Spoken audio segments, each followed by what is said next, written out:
우리가 성경을 보면 가장 오해받는 말씀이 어디일까? 그것을 신학자들이나 목회자들에게 말하면 대부분의 가리키는 이 본문 말씀이 오늘 우리가 읽은 본문 말씀입니다.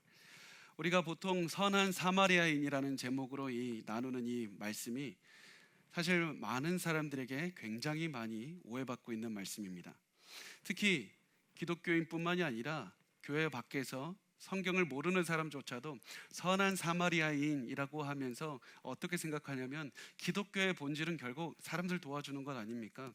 서로 사랑하는 것 아닙니까? 사람들 어려운 사람 있으면, 불쌍한 사람 있으면 돕는 게 기독교의 결국 본질이 아닙니까?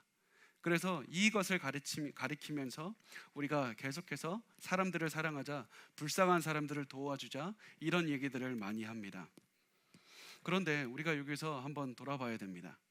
성경은 정말로 이 사람들을 도와주라는 말이 이 본문의 주제일지 다시 한번 우리가 한번 생각해 봤으면 좋겠습니다.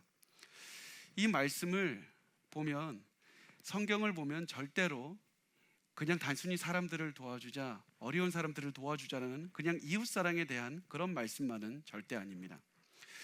많은 사람들이 이 말씀을 오해하는 것이 너무나도 당연합니다. 왜 그러냐면 예수님께서 이미 말씀하셨기 때문입니다. 우리가 오늘 읽은 누가복음 10장 25절 전에 21절에서 예수님께서 이렇게 말씀하셨습니다. 우리 같이 읽어보겠습니다.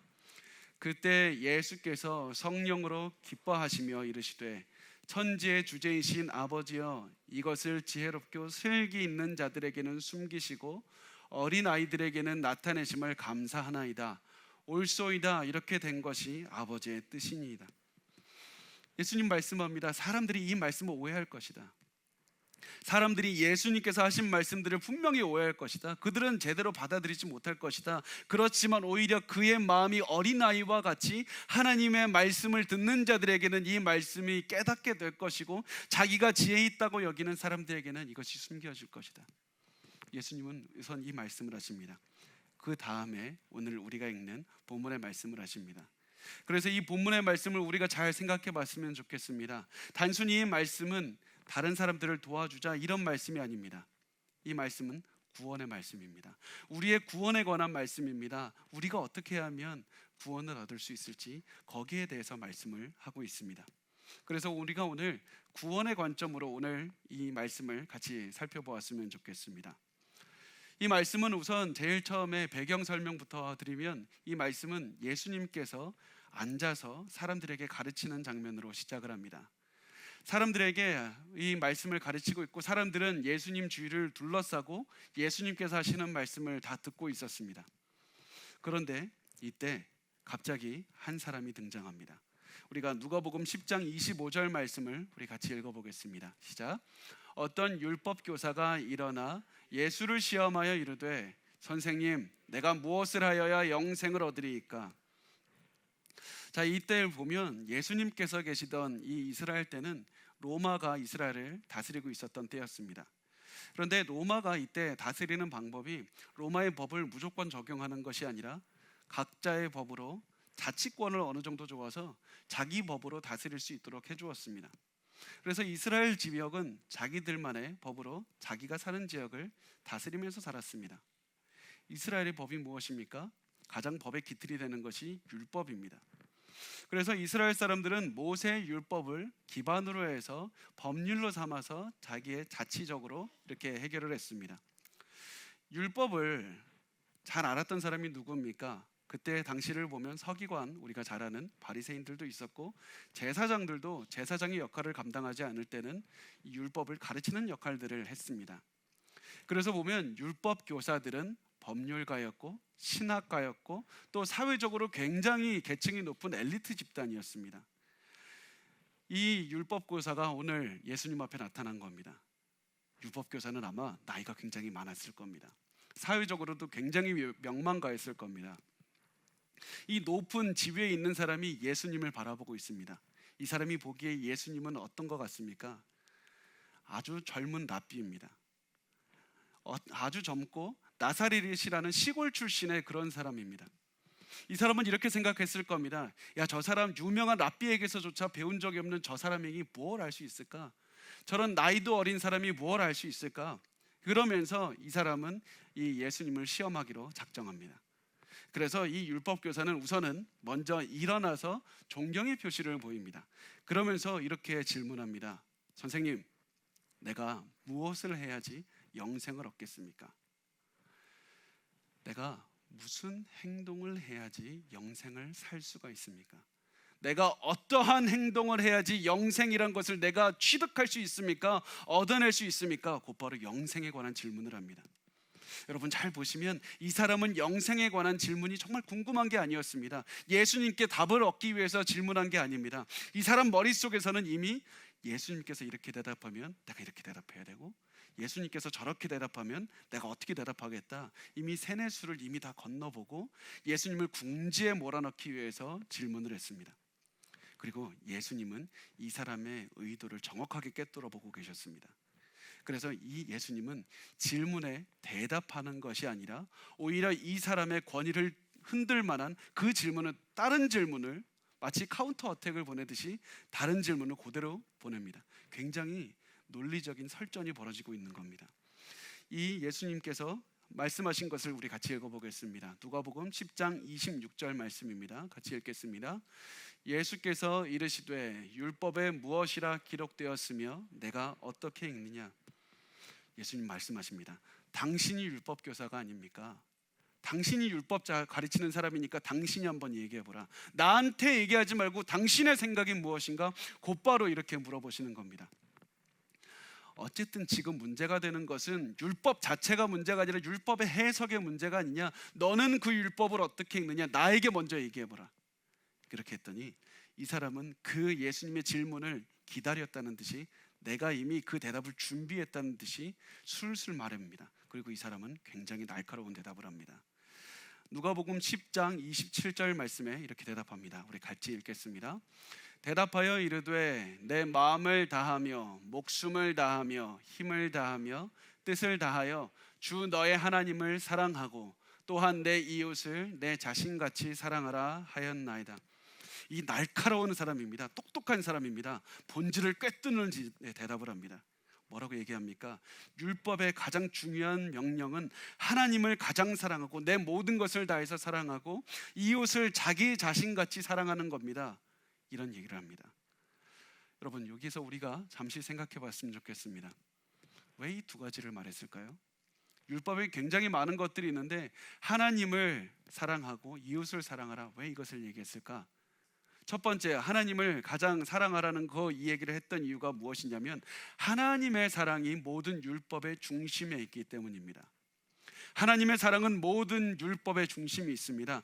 하나님의 사랑하라는 이 명령 하나만 어기면 나머지 모든 죄는 따라오게 되어 있습니다. 내가 물건을 훔쳤거나 남을 미워하거나 사기를 치거나 불륜을 저지르거나 분노에 가득 차서 내 삶에 살아가는 가장 궁극적인 원인이 어디 있는지 아십니까? 하나님을 사랑하지 않는 겁니다. 하나님을 사랑하지 않으면 모든 죄가, 우리가 생각하지 못했던 모든 죄가 우리를 따라옵니다. 그래서 굉장히 중요한, 우리가 잘 아는 다윗이 밧세바라는 한 여자를 강간하는 엄청나게 추악한 죄를 저지르고 그 밧세바의 남편을 살해한 다음에 이 사람이 나중에 그 죄를 깨닫고 회개할 때 어떻게 기도합니까? 시편 51편 4절에 이렇게 기도합니다. 내가 주께만 범죄했습니다. 주의 목전에서 악을 행했습니다. 잘 보면 다윗은 밧세바에게도 잘못을 했고 우리아에게도 잘못을 했습니다. 그런데 다윗이 얘기하는 건 내가 주께만 범죄했습니다. 내가 하나님한테 잘못했습니다. 왜 그렇습니까? 다윗이 말한 그 이유가 무엇이냐면 내가 죄를 지은 궁극적인 원인은 결국 하나님을 사랑하지 않았기 때문입니다. 하나님을 사랑하지 않았습니다. 내가 하나님을 사랑하지 않았기 때문에 이런 죄를 저질렀습니다. 이렇게 고백합니다. 또 다른 곳에서 이렇게 요셉의, 우리가 잘 아는 장면에서 이런 일이 있습니다. 보디발의 아내가 요셉을 유혹했을 때 요셉이 이 유혹을 어떻게 뿌리치냐면 창세기 39장 9절에 보면 이렇게 얘기를 합니다.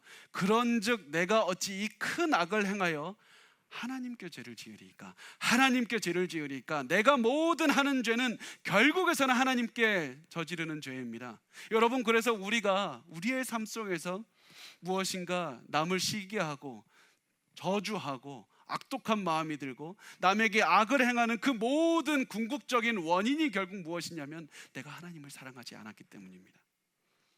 그래서 우리가 죄를 짓는 가장 큰 본질은 바로 하나님을 사랑하는 것을 어기는 겁니다. 그래서 하나님을 사랑하는 것은 율법에서 가장 중요한 겁니다. 그래서 이 사람은 하나님 사랑을 가장 먼저 얘기를 합니다. 두 번째로 이 사람은 이웃을 자기 자신과 같이 사랑하는 것을 말합니다. 왜 그렇습니까? 하나님 사랑과 동일한 이유 때문입니다. 이웃에 대해 우리가 짓는 모든 죄들, 이웃을 증오하고 이웃의 것을 훔치고 우리가 강도를 하거나 모든 어떠한 일을 하든지 간에 우리가 이웃에 관해서 하는 모든 죄는 결국에서는 이웃을 자기 자신과 같이 사랑하지 않기 때문에 벌어지는 겁니다. 그래서 이 사람은 이렇게 얘기를 합니다. 이 인생에서 율법에서 가장 중요한 것은 하나님을 사랑하고 이웃을 사랑하는 겁니다. 우리가 이런 시각을 가졌을 때 하나님 중심으로 살아갑니다. 내가 내 인생의 중심으로 살아가지 않고 하나님과 이웃이 중심인 인생을 살아갑니다. 내가 우주의 중심이 아니라 하나님이 우주의 중심인 삶을 살아갑니다. 이 두 가지 계명만 지키면 나머지 모든 계명을 지킬 수 있습니다. 이때 예수님께서 이렇게 말씀하십니다. 누가복음 10장 28절 말씀 같이 읽겠습니다. 예수께서 이르시되 너의 대답이 옳도다. 이를 행하라. 그러면 살리라 하시니. 너무 충격적인 말씀을 하십니다. 예수님께서 어떻게 이것이 옳도다, 너의 대답이 옳도다, 이를 행하라, 그리하면 살리라. 예수님께서 나를 믿어야 된다, 나의 제자가 되라, 나를 따르라, 이렇게 말씀하셔야 되는 것 아닙니까? 그런데 예수님께서는 너가 그렇게 생각하느냐? 맞다. 그렇다면 너가 말한 것처럼 살아라. 그럼 영생을 얻게 될 것이다. 이제 문제가 해결되었다. 빨리 가서 너가 말한 대로 하나님을 완벽하게 사랑하고 이웃을 완벽하게 살아가라. 분명히 너가 하나님을 마음과 목숨과 뜻을 다해서 사랑하고 이웃을 항상 이렇게 살아간다면 영생을 얻을 수 있을 것이다. 너가 지금까지 어떠한 행동을 해야지 영생을 얻을 수 있는지 물었으니까 이제 너가 말한 대로 완벽하게 사랑하면서 살아라. 그러면 영생을 얻을 수 있는지 한번 보자. 이 율법 교사는 굉장히 똑똑하고 날카로운 사람이었습니다. 그래서 이 예수님의 질문을 받아서 곧바로 다음 질문으로 넘어갑니다. 어떻게 얘기를 합니까? 누가복음 10장 29절 말씀에 이렇게 얘기를 합니다. 우리 같이 읽겠습니다. 그 사람이 자기를 옳게 보이려고 예수께 여짜오되 그러면 내 이웃이 누구니까? 내 이웃의 정의가 뭡니까? 내가 누구까지 사랑해야 됩니까? 내 가족까지 사랑하면 될까요? 내 친척, 나를 사랑하는 친구들, 이스라엘 사람들까지만 사랑하면 됩니까? 어디까지 사랑해야 구원을 받습니까? 이렇게 질문합니다. 자, 여기서 우리가 잠깐 짚고 넘어갔으면 좋겠습니다. 이 사람은 하나님 사랑과 이웃 사랑을 예수님께서 하라고 하셨는데 하나님 사랑은 언급하지 않고 이웃에 대한 사랑으로 곧바로 질문을 합니다. 왜 그랬을까요? 아니, 하나님에 대한 질문부터 먼저 해야 되는 것 아닙니까? 그런데 하나님에 대한 질문을 하지 않고 이웃을 어떻게 사랑해야 되는지 그것으로 곧바로 넘어갑니다. 그 이유가 무엇이냐면 하나님의 사랑은 인간이 보기에 이웃 사랑으로만 측정할 수 있기 때문입니다. 하나님 사랑은 이웃 사랑으로만 측정할 수가 있습니다. 우리 인간이 어떻게 하나님을 사랑하는지 측정할 수 있겠습니까? 우리의 마음을 볼 수가 없습니다. 보이지 않는 하나님을 어떻게 사랑하는지 우리가 어떻게 할 수 있습니까? 그것이 밖으로 드러나는 단 하나의 방법은 우리는 얼마나 이웃을 사랑하는가, 누가 내 이웃이고 얼마나 내가 이웃을 사랑하는가, 그것만으로 우리가 측정이 가능한 겁니다. 그래서 하나님 사랑과 이웃 사랑은 같이 움직이는 겁니다. 같이 갑니다. 하나님 사랑과 이웃 사랑이 서로 따라갈 수가 없습니다. 그래서 이것을 굉장히 잘 알았던 율법학자가 예수님에게 이웃 사랑에 대해서 질문하면서 내 이웃은 누굽니까? 그 질문으로 이제 넘어가게 됩니다. 공격적으로 굉장히 날카로운 법적 논쟁이 날카롭게 서로 주고받고 있는 장면입니다. 여기서 이 이야기의 첫 번째 파트가 끝이 나고 두 번째 파트가 이제 시작이 됩니다. 이때 우리가 잘 아는 이 선한 사마리아인의 이야기를 예수님께서 해주십니다. 우리 누가복음 10장 30절 말씀을 우리 같이 읽어보겠습니다. 예수께서 대답하여 이르시되 어떤 사람이 예루살렘에서 여리고로 내려가다가 강도를 만나매 강도들이 그 옷을 벗기고 때려 거의 죽은 것을 버리고 갔더라. 자, 우리가 머리로 한번 상상해 보면서 이 상황을 그려보겠습니다. 예루살렘은 약간 해발 한 760m 정도 높이에 있는 곳입니다. 여리고는 그 해면 하 수면 밑에 그 250m 정도 이렇게 있는 곳입니다. 그리고 이 지역은 서로 한 30km 정도로 이 거리가 된다고 보시면 됩니다. 굉장히 가파른 곳입니다. 예루살렘에서 여리고로 내려가려면 굉장히 가파른 길을 내려가야 됩니다. 그런데 단순히 경사만 가팔랐던 것이 아니라 구불구불한 길이 지속됩니다. 굉장히 험한 길입니다. 바위가 주변에 널려 있습니다. 동굴도 있습니다. 그래서 이 지역은, 이 길은 강도가 자주 출몰하는 곳이었습니다. 굉장히 위험한 곳입니다. 지금 이 위험한 길을 남자 혼자서 내려가고 있었습니다. 그런데 이 남자를 강도가 갑자기 덮칩니다. 그래서 거의 죽을 지경이 되도록 때리고, 그래서 기절을 시킨 다음에 옷을 가져갔습니다. 왜 이 사람이 옷을 가져갔냐면, 지금 우리의 삶을 보면 우리가 돈이 생기면 돈을 쓸 곳이 참 많습니다. 돈을 이곳저곳에 쓸 수 있지만 이 예수님 당시에서는 돈을 쓸 곳이라고는 대부분 어디에다 썼냐면 먹을 것이나 옷에다가 썼습니다. 돈이 거의 다가 먹을 것이나 옷에다가 썼기 때문에 이 강도의 당연한 논리적인 결론은 무엇이냐면, 사람을 만나면 옷부터 뺏어서 그것으로 갖다 파는 것이 가장 많이 돈이 되는 겁니다. 그래서 이 강도는 이 사람을 기절시키고 옷을 빼앗아 갔습니다. 그런데 이 사람이 옷을 빼앗고 기절시킴으로써 중요한 한 가지 상황이 벌어집니다. 그게 어떤 상황이냐면, 더 이상 강도당한 사람이 누군지를 알 수가 없게 되는 겁니다. 그 당시를 보면 사람이 말하는 억양과 언어를 보고 이 사람이 어느 지역 사람인지, 어떠한 일을 하는지, 직업이 뭔지, 계급이 어느 정도인지, 돈이 얼마나 있는지 이것을 잘 알 수가 있었습니다. 그런데 기절을 해서 말을 할 수가 없으니까 이것을 구분할 수가 없는 겁니다. 게다가 이 사람이 그 당시 사람들을 보면, 옷을 보면 또 그 사람의 생활 형편이나 직업이나 사회 계층을 다 알 수가 있었습니다. 옷도 벗겨버렸습니다. 아마 속옷만 입고 있었던 것 같습니다. 도저히 이 사람이 신원을 알 수가 없게 됐습니다. 자, 이 방법에서, 이 상황에서 중요한 이야기가 진행이 됩니다. 누가복음 10장 31절에서 32절 말씀을 우리 같이 읽겠습니다. 시작. 마침 한 제사장이 그 길로 내려가다가 그를 보고 피하여 지나가고, 또 이와 같이 한 레위인도 그곳에 이르러 그를 보고 피하여 지나가되.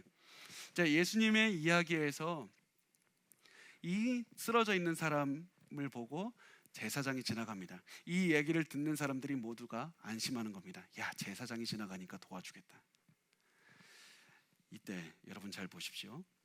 한 제사장이 예루살렘에서 여리고로 내려가고 있습니다. 당시에 이 가난한 사람들은 보통 걸어 다녔고, 돈 많은 사람들은 나귀를 타고 다녔습니다. 그래서 이 제사장은 나귀를 타고 내려가고 있었을 겁니다. 예루살렘에서 왜 내려갑니까? 예루살렘에서 이 제사장들은 보통 1년에 2번, 2주씩 이 일을 당번처럼 돌아가면서 일을 했던 적이 있었습니다. 이 제사장은 예루살렘에서 2주 동안 당번 일을 하면서 일을 하고 여리고에 있는 자기 집으로 나귀를 타고 내려가고 있었을 겁니다. 그런데 길을 가다 보니까 한 남자가 쓰러져 있습니다. 기절했는지 죽었는지 알 수가 없습니다. 움직이질 않으니까 도저히 볼 수가 없습니다. 멀리서 보면 빨가벗고 있는 것 같은데 온몸에 상처가 가득합니다. 맞아 죽은 것 같습니다. 이 사람이 이때 이 사람에게 만약에 다가가서 만졌는데 시체라면 어떻게 되냐면, 곧바로 이 사람은 율법에 의해서 부정하게 됩니다. 부정하게 돼서 이 사람은 지금 이제 겨우 2주 동안 일 끝내고 집에 가는데, 부정하게 되면 다시 무엇을 하게 되냐면 1, 2주 동안 다시 예루살렘으로 올라가서 거기서 또 정결 예식을 치러야 됩니다. 다시 돌아가야 됩니다. 이제 끝나고 이제 겨우 집에 가는데, 그 당시 무슨 핸드폰이 있습니까? 뭐가 있습니까? 부인한테 나 집에 간다고 알릴 수도 없는데 어떻게 해야 됩니까? 그래서 결국 이 사람이 어떤 선택을 하게 되냐면, 이 사람이 나귀를 타고 갑자기 쓰러져 있는 사람 옆을 피해서 갑자기 달려가기 시작합니다. 그냥 피해갔습니다. 혹시라도 이 사람 옆에서 강도가 또 나타날까 봐 무서워서 도망갔습니다. 이 마찬가지로 제사장이 지난 다음에 레위인이 또 지나갑니다. 레위인은 제사장을 도와서 제사를 집례하는 사람이었습니다. 제사를 돕는 일을 했습니다. 성전에서 일을 했습니다. 그런데 이 사람도 그 옆을 빠르게 지나갔습니다. 마치 내가 이 옆을 지나가면 안 될 것처럼 빨리 지나갔습니다. 여러분, 아까 드린 말씀 기억합니까? 이웃을 사랑하는 것을 보면 하나님을 얼마나 사랑하는지 알 수 있습니다. 제사장과 레위인은 하나님을 사랑하지 않았기 때문에 이웃을 사랑하지 않은 겁니다. 이들은 이웃을 사랑하지 않았기 때문에 그 내릴 수 있는 결론이 무엇입니까? 이들에게는 영생이 없었습니다. 이들이 매일 성전에서 예배를 드리고 제사를 지내고 많은 사람들에게 그 의식을 이끌고 있었지만 아무리 많은 의식을 이끌어도 결국에서는 이들에게 영생이 없었다. 이들은 하나님을 사랑하지 않았다. 이 제사장들과 레위인들이 모두 영생을 얻지 못한 채로 그냥 죽어가고 살아가고 있었다. 예수님은 이것을 통해서 무슨 말씀을 하냐면 이 유대교, 너희가 이 유대교의 그 행위를 통해서 하는 모든 것들이 다 끝이 났다. 아무 쓸데없는 일들을 하고 있는 것이다. 이 유대교는 구원을 위한 역할을 하지 못하고 있다. 유대교는 파산했다. 이런 말씀을 하고 있는 겁니다. 예수님께서 이런 말씀을 하신 다음에 유대인들의 상식에서 들으면 제사장이 나오고 레위인이 나오면 당연히 합리적으로 나와야 되는 사람이 있었는데 누구냐면 일반인 유대인이었습니다. 그 제사에 관련되지 않은 평범한 유대인이 나와야 되는데 굉장히 충격적인 사람을 등장시킵니다. 자, 누가복음 10장 33절 말씀을 같이 읽겠습니다. 어떤 사마리아 사람은 여행하는 중 거기에 이르러 그를 보고 불쌍히 여겨. 여기서 사마리아 사람이 등장합니다. 사마리아 사람이 등장합니다. 지금 우리는 이 말을 듣고 무엇이 중요합니까 생각하지만 그 당시에 그 얘기를 듣는 사람들은 충격이었습니다. 마치 절대로 말해서는 안 되는 그런 원수의 이름을 말한 것과 같이 그 이름을 들었을 때 깜짝 놀랐습니다. 왜냐하면 북쪽 지역 사람과 당시 이스라엘에서도 우리나라도 그런 그 지역 갈등이 있지만 이 이스라엘에서 그거 굉장히 심했습니다. 북쪽 지역 사람과 남쪽 지역 사람은 서로를 굉장히 증오했습니다. 북쪽 지역을 상징하는 사마리아와 남쪽 지역을 상징하는 예루살렘은 서로 극과 극이었습니다. 서로를 증오했습니다. 어느 때 이것이 굉장히 심해졌냐면 북쪽 지방 사람들이 그 아수르에 의해서 정복을 당하고 아수르가 많은 이방 민족을 이 북쪽 지역에 살게 했습니다. 그래서 북쪽 지방 사람들이 이방 민족과 같이 결혼하면서 아이를 낳고 자랐습니다. 그래서 이때 낳은 아이들을 이 남쪽 지방 유대인들이 보기에 너무나도 혐오하는 혼혈아들이 탄생하게 된 겁니다. 이때가 기원전 721년 정도인데 이때 이렇게 일어나는 일들을 보고 남쪽 지방 사람들은 북쪽을 너무나도 증오했습니다. 어떻게 저런 일들이 벌어질 수 있을까? 그래서 너무나도 북쪽 지방 사람들도 남쪽을 미워한 나머지 어떻게 했냐면 자기들만의 성전을 만들었습니다. 예루살렘의 성전에 가기가 싫으니까 북쪽 지방에 성전을 하나 만들고 자기들만의 의식으로 치르면서 있었습니다. 그런데 그 성전마저도 남쪽 지방 사람들이 쳐들어가서 다 헐어버립니다. 또 이 북쪽 지방 사람들은 다윗이 그렇게 싫었습니다. 다윗이 남쪽 지방 출신 사람이지 않습니까? 성경에 보면 유다의 자손 이 얘기가 계속해서 나오는 게 너무 싫었습니다. 그래서 그 이야기가 나오는 그 모든 부분을 제거하고 성경에서 모세오경, 창세기, 출애굽기, 민수기, 신명기 이 5권의 책만 우리 성경이다 그러면서 그걸로 자기 성경을 삼고 살았습니다. 이렇게 서로는 너무나도 미워했습니다. 유대인들도 이 사마리아인들을 얼마나 미워했는지 유대인이 누군가를 욕하고 싶으면 당신 사마리아인이지 이게 최고의 욕이었습니다. 어디서 나옵니까? 요한복음 8장 48절 말씀에 같이 읽겠습니다. 유대인들이 대답하여 이르되 우리가 너를 사마리아 사람이라 또는 귀신이 들렸다는 말이 옳지 아니하냐. 이 사람들이 욕을 하고 싶으니까 가장 크게 할 수 있는 욕이 당신 사마리아 사람이지. 그러면서 곧바로 하는 말이 당신 귀신 들렸지. 귀신 들렸다는 말과 똑같이 가장 심한 욕이 당신 사마리아 사람이지. 이유였습니다. 이 사마리아 사람의 이름이 예수님의 입에서 나온 겁니다. 이 사람이 도저히 마치 사마리아 사람을 언급한 건 예수님이 도저히 언급해서는 절대로 안 되는 사람을 지금 언급한 거나 마찬가지였습니다. 게다가 이 제사장과 레위인이 갖지 못했던 한 가지를 이 사마리아 사람이 가지고 있었습니다. 그것이 무엇입니까? 불쌍하게 여기는 마음. 내 뱃속에서부터 끓어오르는 그 엄청나게 불쌍하게 여기는 마음을 내가 증오하는 사람, 그 사람이 갖고 있다. 그것을 예수님이 말씀한 겁니다. 엄청나게 중요한 사실을 얘기했고, 사람들은 이때 숙연해졌을 것입니다. 그 다음에 누가복음 10장 34절 말씀에 이 사람에 대해서 예수님은 계속 말씀합니다. 같이 읽겠습니다. 가까이 가서 기름과 포도주를 그 상처에 붓고 싸매고 자기 짐승에 태워 주막으로 데리고 가서 돌보아 주니라. 아마 이 사람은 사업차 여행 중이었을 겁니다. 장사하러 갔던 것이었을 겁니다. 그래서 나귀를 타고 짐을 싣고 가고 있었을 겁니다. 그런데 이 사람이 길을 가다가 보니까 그 사람이 쓰러져 있는 거 보자 나귀에서 내려서 그 사람한테 가서 그 사람 옆에 꿇어 앉았습니다. 그 사람을 보니까 살아 있었습니다. 그래서 당시 사람들은 식사를 위해서 기름과 포도주를 들고 다녔는데 그것을 곧바로 이 사람에게 붓기 시작합니다. 이 사람의 상처를 낫게 해주기 위해서 기름을 붓고 소독하기 위해서 포도주를 부었습니다. 또 이 사람을 보면 싸맸다고 합니다. 마치 붕대로 감듯이 이 사람의 몸을 싸맸습니다. 그런데 생각해 보면 누가 여행하는데 붕대 들고 다니는 사람이 있습니까? 이 사람의 붕대가 어디 있습니까? 아마 이 사람은 자기의 옷을 벗어서 그 옷을 찢어서 이 사람의 피를 흘리는 것에 싸매 주었을 겁니다. 그 다음에 이 사람은 상처를 싸매 준 다음에 그 사람을 들어서 자기 나귀에 이렇게 앉히고 자기는 걸어서 여관까지 내려오게 됩니다. 그 다음에 여관에서 이 사람은 밤이 새도록 이 환자를 간호해 주었습니다. 누가복음 10장 35절 우리 같이 읽겠습니다.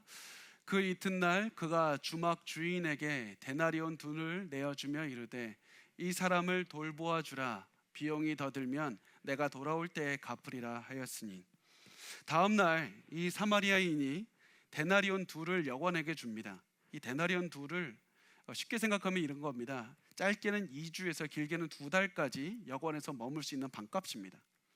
이 방값을 주면서 이렇게 얘기를 합니다. 주인장, 당신 나 알지 않습니까? 나 여기 자주 다니는 사람입니다. 나 단골입니다. 그런데 지금은 내가 사업차 지금 빨리 가야 됩니다. 그래서 내가 이 돈을 줄 테니까 반값 하시고 이 사람을 치료하는데 필요한 것이 있다면 다 해주십시오. 그리고 만약에 이 사람을 치료하는데 필요한 것이 있으면 다 하신 다음에 내가 돌아올 겁니다. 그때 나에게 청구하시오.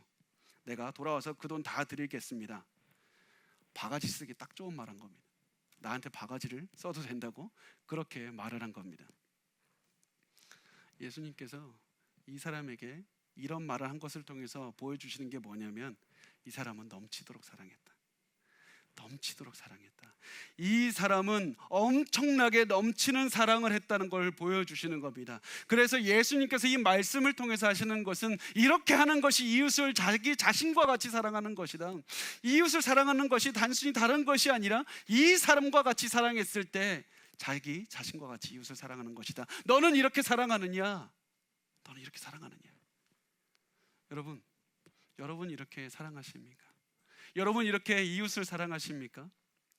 여러분, 내 이웃을 내 몸같이 너 자신과 같이 사랑하라는 말이 무슨 뜻입니까? 이 말을 들을 때 많은 분들이 오해하십니다. 많은 분들이 이 말을 들을 때 어떻게 생각하냐면 마치 다른 사람을 볼 때마다 마치 나를 보는 것처럼 굉장히 좋아하고 얼굴이 밝아지고 가슴이 뛰고 너무나도 좋아서 너무나도 기쁜 마음이 드는 것을 내 이웃을 내 자신과 같이 사랑하는 거라고 생각합니다. 또 어떠한 분들은 이렇게 생각합니다. 내 이웃을 내 몸과 같이 사랑하라는 말을 듣고 그러면 우선 나부터 사랑해야 되겠다는 말씀이라고 생각하면서 나 자신만을 사랑하기 시작합니다. 나 자신을 위해서 돈을 쓰고 나 자신을 위해서 시간을 쓰고 나 자신을 위해서 여가를 선용하고 나 자신만을 위해서 계속해서 살아갑니다. 그래서 어떤 사람이 그 사람에게 찾아가서 이제 이웃을 사랑합시다. 그러면 아니, 나는 아직 나를 덜 사랑합니다. 더 사랑해야 되겠습니다. 우리의 모습이 이렇지는 않습니까? 여러분, 이웃을 내 자신과 같이 사랑하라는 말은 이런 의미가 아닙니다. 내 이웃을 내 자신과 같이 사랑하라는 말은 남이 필요한 것이 있느냐 너한테 해주듯이 그 사람한테도 해주어라. 남이 배고픈 것을 보느냐 너 배고플 때 스스로 음식을 먹지 않느냐 배고픈 사람을 보면 음식을 주어라. 너 추우면 너 옷을 입지 않느냐 추워하는 사람을 보면 옷을 입혀주어라. 너가 아프면 약을 먹지 않느냐 저 사람 아픈데 왜 그만두고 있느냐 약을 주어라. 예수님은 이렇게 모든 사람에게 항상 하면 너는 영생을 얻을 수 있다. 너는 항상 이렇게 하면 영생을 얻을 수 있다. 그래서 예수님께서는 우리에게도 너는 이렇게 모든 사람을 사랑하느냐고 물어보고 계셨습니다. 그리고 우리의 대답은 뭡니까? 아니요, 우린 사랑할 수가 없습니다. 우리는 절대로 이렇게 사랑할 수가 없습니다. 한두 번 우리 인생을 살면서 한두 번은 그럴 수 있습니다. 가끔 우리가 그럴 때는 과거를 돌아보면서 우리 인생에서 그렇게까지 사랑해봤습니다. 그런 것들이 기억에 남습니다. 왜냐하면 그런 일들은 드물기 때문에 한두 번 해봤습니다. 내가 가끔 그렇게 해봤지만 나는 모든 사람에게 그렇게 완벽하게 사랑할 수가 없습니다. 우리는 어떻게 사랑합니까? 가끔 가난한 사람들에게 돈을 주고 가끔 남을 위해서 봉사한 다음에 우리 스스로 뿌듯해합니다. 내가 이렇게 사랑하는 사람이고 내가 예수를 사랑하는 사람이고 내가 이렇게 이웃을 완벽하게 사랑했다 스스로에게 기뻐하는 마음을 갖습니다. 나는 선하다. 자기 자신에 대해서 이렇게 담대한 마음을 갖지만 분명히 이것은 칭찬받아야 마땅한 행동이지만 이것으로 예수님의 기준에서 구원을 얻기에는 영생을 얻기에는 너무나도 부족한 행동입니다. 우리가 이 예수님의 말씀을 듣고 우리가 내려야 되는 결론, 그 우리가 드려야 되는 대답은 나는 그렇게 사랑할 수 없습니다. 나는 내 자식도 그렇게 사랑할 수가 없습니다. 나는 누구도 사랑할 수 없고 나 자신만 사랑하는 난 그런 존재입니다. 나는 이런 사마리아인과 같이 사랑할 수가 없는 사람입니다. 나는 마음을 다하고 목숨을 다하고 힘을 다하고 뜻을 다해서 하나님을 사랑할 수 없고 이웃을 나 자신처럼 사랑할 수가 없습니다. 이게 우리가 하나님께 드려야 되는 대답입니다. 자, 우리가 누가복음 10장 36절 예수님께서 하신 말씀을 같이 읽어보겠습니다. 시작. 내 생각에는 이 세 사람 중에 누가 강도 만난 자의 이웃이게 되겠느냐. 예수님께서 이 세 사람 중에 누가 강도 만난 자의 이웃이냐고 물으셨습니다. 잘못 물으신 겁니다. 처음의 질문이 이게 아니었습니다. 율법학자는 예수님에게 누가 내 이웃입니까? 이 질문을 했습니다. 다시 이 말을 다른 말로 하면 누가 나의 사랑을 받을 만한 자격이 있습니까? 누가 내 사랑을 받을 만한 자격이 있어서 내가 그 사람만 사랑하면 됩니까? 이렇게 물어봤습니다. 그런데 예수님께서는 누가 너의 이웃인 것이 중요한 것이 아니라 너가 그 사람의 이웃이 되는 것이 중요하다. 너가 누구든지 그 사람에게 항상 사랑하라. 항상 누구에게든지 베풀라. 이것이 중요한 것이다. 너는 누구에게든지 이웃처럼 끝까지 사랑해야 된다. 완벽하게 사랑하라. 이것이 중요한 것이다. 그러면서 예수님께서는 이 사람에게 누가 이 사람의 이웃이겠느냐? 이 율법학자는 당연히 사마리아인입니다. 이렇게 대답해야 맞습니다. 그런데 이 사람은 여전히 그 사마리아 사람을 용서할 수가 없었습니다. 도저히 그 사람의 증오를 내려놓을 수가 없었습니다. 그래서 사마리아인이라는 그 말조차 입에서 꺼내지를 못합니다. 그래서 이 사람이 어떻게 대답합니까? 누가복음 10장 37절에 이렇게 대답합니다. 같이 읽겠습니다. 이르되 자비를 베푼 자니이다. 예수께서 이르시되 가서 너도 이와 같이 하라 하시니라. 사마리아인이라는 말 못하고 자비를 베푼 사람입니다. 그 사람입니다. 이 사람은 끝까지 이웃을 사랑하지 못했습니다. 내가 율법에서 나의 괜찮은 사람이라고 생각했는데 끝까지 사랑하지 못합니다. 예수님께서는 이 사람에게 다시 말씀하십니다. 가서 너도 이와 같이 하라. 가서 너도 이와 같이 사랑해라. 이 율법 교사에게 예수님께서 이렇게 말씀하신 겁니다. 너도 이렇게 가서 살은 다음에 영생을 얻으라. 영생을 취하라. 이렇게 말씀하시면서 오늘의 말씀은 끝이 납니다. 그런데 여러분, 저는 이 말씀을 읽으면서 이렇게 생각이 들었습니다. 이렇게 끝나면 안 되는데, 이렇게 끝나면 안 되는데, 우리는 이렇게 사랑할 수가 없습니다. 아무도 이렇게 사랑할 수가 없는데 이렇게 끝나면 어떻게 합니까? 아무도 하나님을 마음과 목숨과 힘과 뜻을 다해서 사랑할 수가 없고 이웃을 자기 자신처럼 사랑할 수가 없습니다. 사마리아인처럼 사랑할 수가 없습니다. 아무도 영생을 얻을 수 없다는 결론밖에 내릴 수가 없습니다. 우리가 그래서 이 선한 사마리아인의 이 이야기를 보면서 우리가 느껴야 되는 것은 불쌍한 사람이 있으면 도와줘야 되겠다, 가난한 사람이 있으면 돈을 좀 줘야 되겠다, 이런 결론이 아닙니다. 이거 중요하지만 굉장히 중요한 결론, 나는 영생을 얻을 수가 없구나, 나는 구원받을 수가 없구나, 나는 아무리 해도 이렇게 사랑할 수가 없구나, 좌절입니다. 아무것도 할 수가 없다. 나는 아무도 사마리아인처럼 사랑할 수가 없고 나는 나 자신만 사랑한다. 이것이 우리가 내릴 수 있는 결론입니다. 그래서 바울이 뭐라고 얘기를 합니까? 갈라디아서 2장 16절 말씀에 말합니다. 같이 읽겠습니다. 사람이 의롭게 되는 것은 율법의 행위로 말미암음이 아니요 오직 예수 그리스도를 믿음으로 말미암는 줄 알므로 우리도 그리스도 예수를 믿나니 이는 우리가 율법의 행위로서가 아니고 그리스도를 믿음으로써 의롭다함을 얻으려 함이라. 율법의 행위로서는 의롭다함을 얻을 육체가 없느니라. 절대로 율법의 중심인 하나님을 완벽하게 사랑하라, 사람들을 완벽하게 사랑하라, 우리는 그것을 이룰 수가 없다. 그럼으로써 우리가 이 말씀을 읽으면서 내리는 결론은 그리스도를 믿는 것밖에 없다, 그리스도를 사랑하는 것밖에 없다, 그리스도를 위해서 살아가는 것밖에 없다. 이것이 말씀의 결론입니다. 실제로 누가복음의 10장의 이 말씀을 예수님은 선한 사마리아인의 이야기를 하시고 십자가로 묵묵하게 걸어가셨습니다.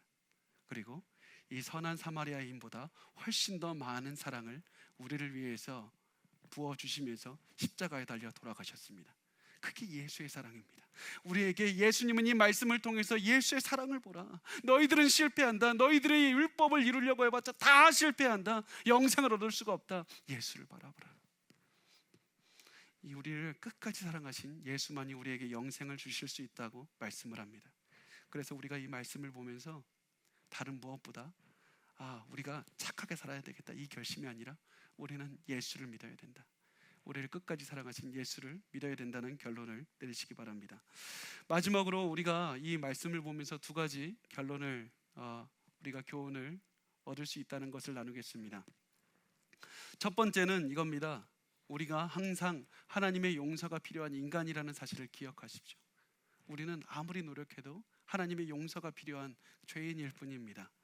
우리가 아무리 하나님을 사랑하고 사람들을 사랑해도 우리는 완벽하게 사랑할 수가 없어서 항상 하나님께 용서를 구해야 됩니다.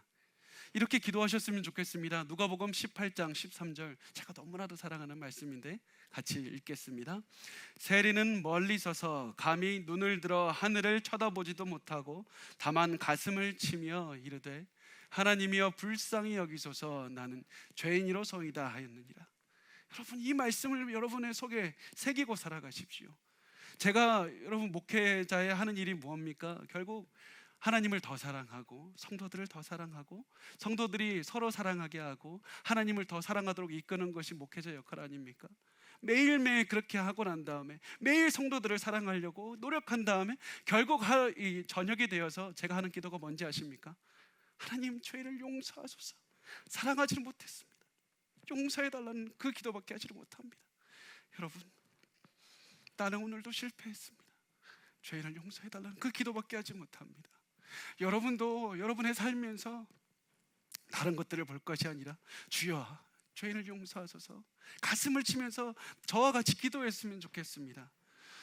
예수님께 자비를 구하고 용서를 구하면서 사셨으면 좋겠습니다. 또 두 번째, 우리가 이것을 잊지 말으셨으면 좋겠습니다. 두 번째, 우리가 이 말씀을 통해서 내릴 수 있는 결론은 예수님께서 이 하신 말씀입니다. 가서 너도 이와 같이 하라. 가서 너도 이와 같이 하라. 예수님께서 분명히 이렇게 말씀하셨습니다. 가서 너도 이와 같이 하라. 예수님께서는 이 말씀을 듣고 우리가 무엇을 해야 됩니까? 우리는 분명히 완벽하게 하나님을 사랑할 수 없고 사람들을 사랑할 수 없습니다. 그럼에도 불구하고 이 명령을 지키기 위해 살아야 됩니다. 그럼에도 불구하고 사람들을 사랑하기 위해서 살아야 됩니다. 신약 성경을 보면 예수를 사랑하는 사람들이 세상과 전혀 다르게 살아가는 것을 봅니다. 예수를 사랑하면서 세상과 똑같이 살아가는 사람은 단 한 명도 없습니다. 그것이 성경이 말하는 사실입니다.